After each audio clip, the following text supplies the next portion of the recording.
Can you talk about those days?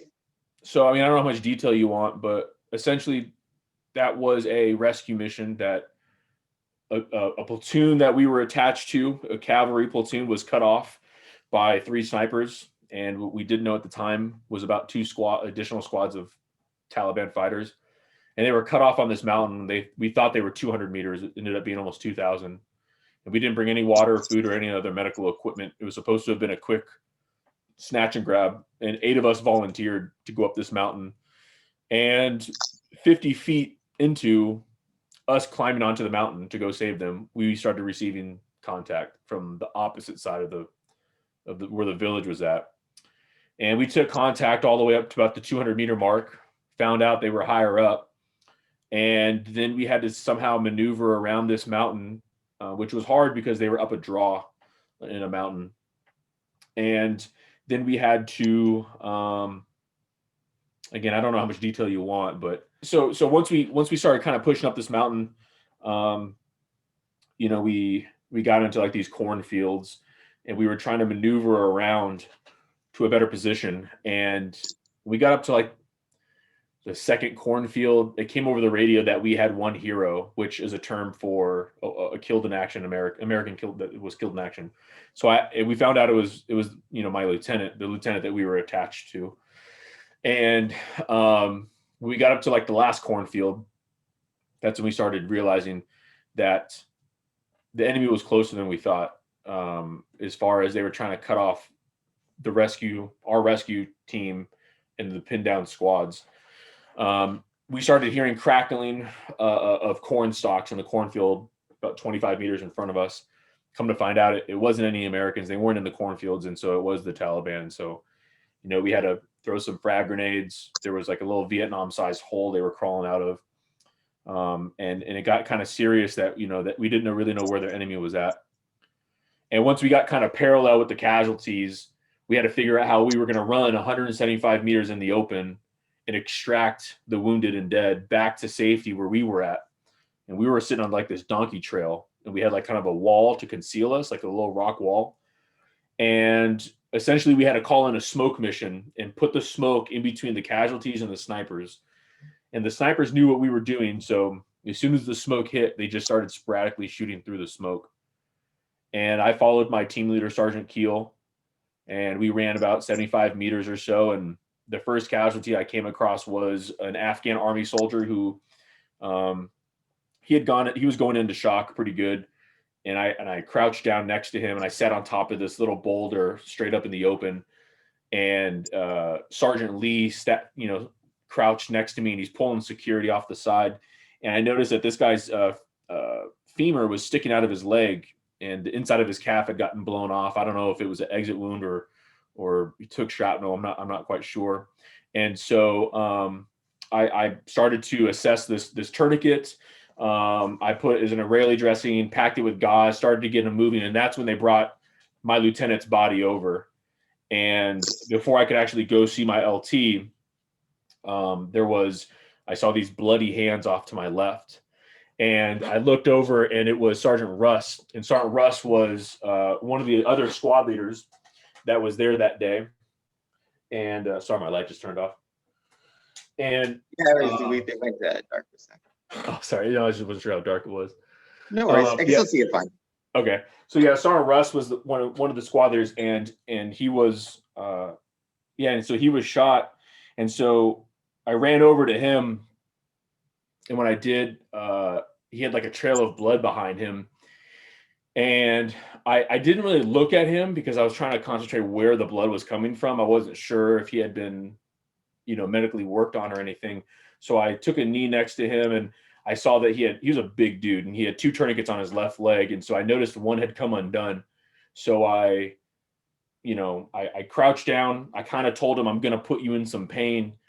And I slammed my knee into his femoral artery to stop the bleeding. And I started to tighten down that second tourniquet.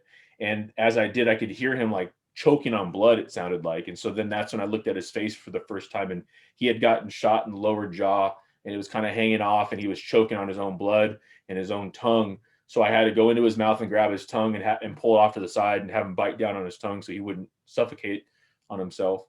And I started to carry him, but I was putting him in more pain because of my smaller stature at the time. You know, I was only 18, so I was 180 pounds, barely went to the gym back then. So it was hard for me to carry him.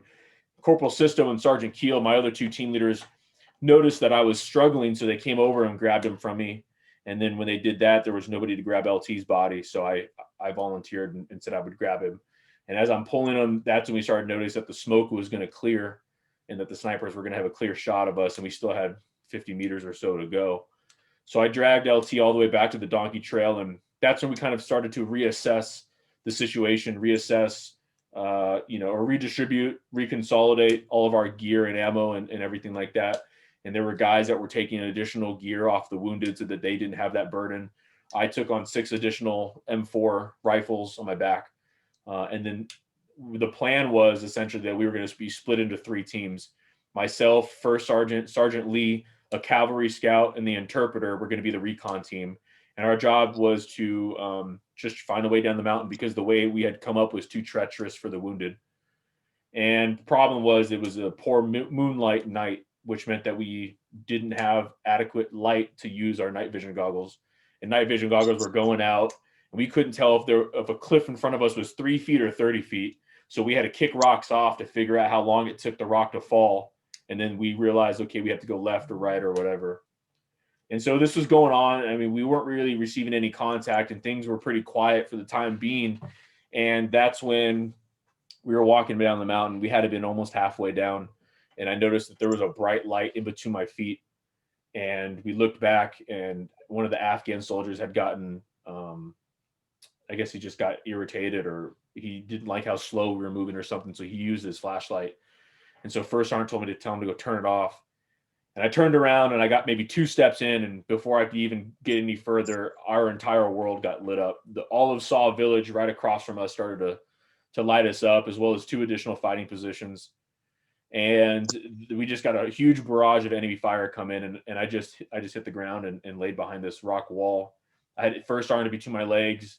And before I could really do anything, the interpreter collapsed on my body. He got shot in the shoulder. So I started to work on him while he was laying on top of me, and I pushed him off once I was done. And that's when I started to black out, just heat exhaustion, I think, dehydration. And when I started to pass out, I remember hearing First Sergeant yell "broken arrow" over the radio because he was laying right in between my legs. And so for those of you who don't know what broken arrow means, it's essentially a old Vietnam era term that meant that we were on the verge of being completely overran or overwhelmed, and that if we did not receive air assets in time, we were all going to die. And so every air asset in Afghanistan that wasn't currently engaged on mission had to come to our location. And I remember I blacked out, and I don't know how much time had gone by, but when I woke up, I looked up to my right and I saw tracers coming down the sky from a C-130 Spectre gunship, and they were raining down on the adjacent mountain where the rockets were coming in from. And so I looked up to my left and I saw one of the Afghan soldiers coming down the mountain. And as he did, he got, 2-3 steps in off this boulder, and he looked up and took 2 bullets to the face. And so I tried to roll over and I tried to grab him, but his leg was stuck between 2 boulders. And so I was yelling at the Afghans that they needed to grab him on their way down. And First Sergeant said, he wanted me and Sergeant Lee to recon this route, and he was going to go back up and link with the 3rd group. And so I sat myself up. I looked over the rock wall, and before I could react, I just saw this huge red ball come in, and it was from one of the B-10 enemy B-10 rocket positions, and it slammed in right below the wall. Shrapnel peppered the entire area. Rock wall came down, dislocated my shoulder. And so I kind of slid down this boulder. And when I did, Sergeant Lee accidentally kicked another rock and further dislocated my shoulder, just put it in more pain. I was completely incapacitated at this point. I couldn't move, didn't want to go anywhere. And so, again, I'm the medic. So I was trying to tell him how to pop my shoulder back into place because I couldn't go anywhere. I couldn't carry all this gear and the extra weapons. And so, he's doing this all under fire. And so I'm leaning up against this boulder. He's in between my legs, standing above me, and he's trying to push on it, but with my gear on, he just couldn't do it properly. And so I told him it's probably not the most medically proper way to do it, but use the buttstock of your rifle. And so he took the buttstock and he slammed it in my shoulder repeatedly until it went back into place, and then the pain kind of subsided. You know, as soon as you put a dislocated shoulder back in, it gets you back up on your feet pretty quick. And so me and Sergeant Lee started making our way down, and we were marking the way with chem lights so everyone else could kind of find the way. And then once we got down to the bottom, I linked up with my squad leader. I told him we were the first ones down, and I met up with my boy Patsky. He was at one of the trucks, and he kind of pulled me over and asked me if I was okay and everything. And I was kind of like just kind of BSing with him for a second. And this is again all while rounds are still coming by. We don't give a shit. We're at this point, we did not care. We're standing behind the truck. Enemies shooting at us. Didn't give a fuck. They hit us. And I looked in front of the convoy about 100 meters in front of us. I could see an American walking all by himself. You could tell it was American based off the gear that he was wearing, but it just looked like an outline of a person. There it is. And so I looked as he started to get closer. I could see that his chin strap was open, his vest was all open, and he was literally dragging his rifle on the ground. Like the rifle was just bouncing all over the ground. He didn't give a fuck. He was just dragging this thing. And I noticed it was Corporal Sisto, and he came over and he collapsed in our arms. And I sat him up against the tire weld, and I was checking his body to make sure he wasn't hit. Maybe his adrenaline was going. I didn't see anything, but he had like this look on his face, like this 1,000-yard stare. And I asked him, you know, hey Corporal, what's going on? Are you good? Like, are you hit? What's going on? And he didn't really answer. And then I asked him, I was like, why the fuck were you way over here? Like, why were you so far ahead to our left? And come to find out, during the initial barrage, the enemy barrage, he had fallen off this cliff edge to our left, and he couldn't get back up to where we were at. And so he had to find his own way down. And in doing so, he said he heard some guys speak in Pashto, and he thought it was the Afghan army guys that were with us, but it was the Taliban, and they were 20, 25 feet away. So he had to ditch his gear and hide between some rocks with his pistol so that he wouldn't get captured or anything like that. So, he was kind of fucked up by that. And so we put him in the truck and everything, and we waited, and we got everyone else down the mountain and stuff. And then we took all the casualties, including myself, to the aid station to get looked at after that. So it was a crazy fucking night.